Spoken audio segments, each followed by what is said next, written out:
it. Listen to this. I've been an airline pilot for 18 years, and now I'm facing an ultimatum. Not a choice, but an ultimatum. I'm being told in order to continue my career as an airline pilot, I must be vaccinated, which really means I have to choose between putting food on the table for my family and my freedom of choice. Whether you believe in vaccination is the right thing to do or not, the situation goes far beyond health. We, the American people, have fought for freedom for 257 years. We go around the world spreading ideas of freedom and democracy. We help other countries and people fight for their freedoms, while ours are being stripped away. You may think being forced to wear a mask or get a vaccination is insignificant, but when you begin to compile mandate after mandate and loss of freedom after freedom, it becomes very significant. As each thing is taken away, we face what is known as the shifting baseline syndrome. This syndrome changes our idea of a new and acceptable normal. Soon, we will not remember what it was like to have the freedoms we once did. Our children and our grandchildren will experience less freedom, and they won't have the privilege or the pleasure to enjoy the same choices our parents had or that we have. If we give into these mandates and we do not stand up for our freedom of choice, we dishonor every armed service person over the last 257 years. A disservice to the people who have fought and bled for the very freedoms we enjoy. Whether you believe in vaccination or not, I'm standing up for your freedom of choice.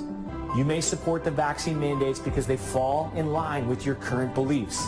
But if we let this happen now, there will be a day when what you're told to do will not fall in line with your beliefs.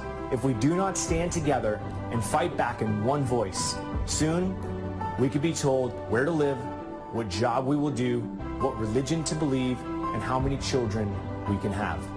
Do you really want someone telling your children or your grandchildren what, when, and how they will live every minute of their lives? It's time we take a stance. It's time we fight for our freedom of choice while we still can. Join us. So it's a really great message. Really great message right there. And it's very shifting. I can't tell you. There's a lot of lost people, though. I had a very disturbing, short conversation with an old friend of mine today. Very short. And so they're lost. A lot of lost people. But they're insignificant. Because if it weren't for fake elections, they really have nobody. There's nobody, around them. We're talking about a small minority of people. Well, I mean, large in relative numbers, but when you talk about compared to who's waking up and how we're seeing things, it's serious. We've got to break that. Got to break that illusion. You know how we know that the illusion is broken? I'll get to that in a second. But here is how CNBC has been covering it. This was earlier on today. It was updated 33 minutes ago, of course, because they update things all day. Southwest Airlines shares tumble after mass flight cancellations. Carrier weighs more cuts. Southwest has canceled more than 2,000 flights since Saturday. The airline blamed air traffic control issues, bad weather, and its own staffing shortage. Yeah, Southwest came out, their CEO came out, and really tried putting a Band-Aid over this and to try to not make it look like this was a revolt because of the vaccine mandates. And remember when we left off on Friday, we were talking about Joe Biden talking very honestly about how, yes, of course, hundreds and thousands, tens of thousands of people are being laid off, fired because of medical segregation for a virus with a 99.9% survival rate. They are being fired. But just think of the bigger picture.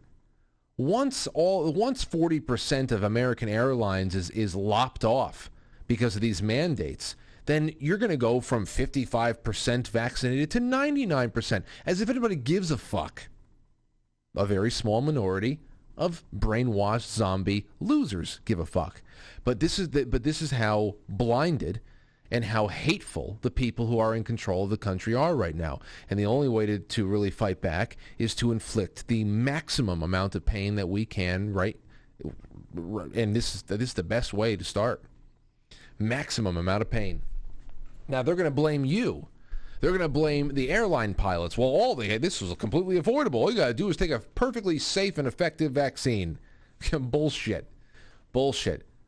Loaded with bullshit.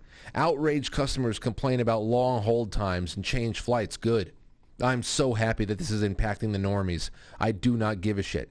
It needs to happen. I'm glad that people are starting to feel a little bit uncomfortable here. Tons of normies sitting around, laying around in airports. Good. Well, we took our vaccines. We could travel. Fuck you. I don't care anymore. Listen to the way this is written. Southwest Airlines are shares slipping Monday after it's canceled more than 2,000 flights since Saturday, disrupting the travel plans of thousands of people. Oh, no. It scrapped 363 flights on Monday, down from 1,124 on Sunday, which was 30% of its schedule, according to a flight tracker site FlightAware.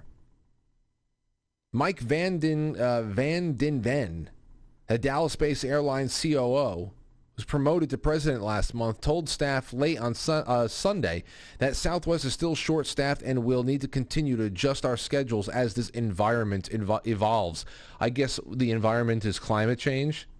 I don't know. They're trying to blame it on weather, even though every other airline in the country has to deal with the same weather. Let's see here. We've already made significant reductions from our previously published November and December schedules, and if we think that we need to do more, we will. Their shares are going down. In August, Southwest reduces schedules in hopes of fixing its operational struggles over the summer that regularly led to dozens of flight cancellations. Pilots, flight attendants, and other staff complain about exhaustion from their grueling schedules because they're already and they do not go. They cannot acknowledge it. They can't acknowledge it. The airline, like some of its rivals, has been struggling with staffing shortfalls for months. Southwest and other carriers urge staff to take buyouts or leave their peak of the coronavirus pandemic, only to have demand bounce back faster than expected. They are saying this: our models use various assumptions for the use of backup staff, known as reserve, open trips, weather, as well as sick time and overtime. We seem to be closer to those levels during the week, and then staffing tight during the weekends. So they anything but just admit what's happening and where it's going to come down to affect the other airlines as well, which it is coming. Here's another one. This poor woman, Paige Austin. You want to talk about one of the lost sheep who's going to get some federal bucks to be a quote-unquote journalist? Here is from Paige Austin on where the hell is this? Is this on the Patch? Yeah, this is from L.A. Look. Mass Southwest flight cancellations strand passengers. With more than 1,000 flights canceled, travelers out of LAX, Long Beach, and Hollywood are advised to check their flight status. This was today at 3 p.m. Look how dumb this is. Thousands of travelers are stranded in the wake of mass Southwest airline flights cancellations stemming from far-flung weather events and air traffic control issues. They can't. This poor little shit. But she's going to get her federal funds. She'll get the federal bucks.